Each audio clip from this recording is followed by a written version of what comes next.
Umar ibn al-Khattab radiallahu anhu. Can anyone tell me how he passed away? He was stabbed while he was leading the prayer. Alright, he was stabbed while he was leading the prayer. The narration goes on to tell us that Umar radiallahu anhu has this big open wound. He had literally a hole in his stomach. And he's lying there and he's bleeding out and he's fading in and out of consciousness.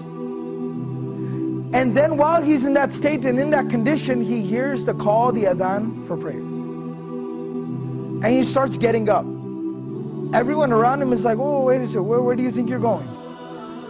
He says, I have to go pray the adhan. I have to go and pray, it's the adhan. And he said, you're dying. You have a hole in your stomach. What do you mean you're going to go pray? And he says that, I remember the Prophet ﷺ telling me that there's no deen for the one who doesn't pray. That the salah is like the head and the body. I have to go and pray.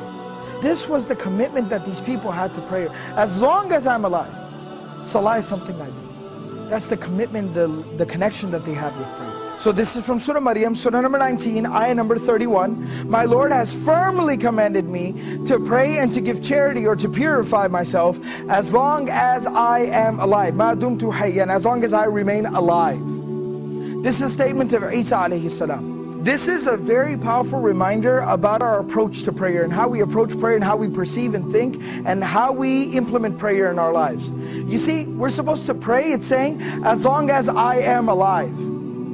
Till my last breath, I am committed to salah, to prayer. Now what does that exactly mean? It means no matter what comes up, prayer is something that I will hold on to till my last breath. I will concern myself with till death.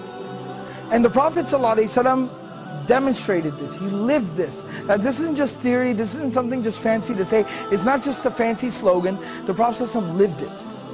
You know, about a week before the passing of the Prophet ﷺ, he fell very ill. He became ill. And the Prophet ﷺ was incapable of standing up and even walking on his own very soon after.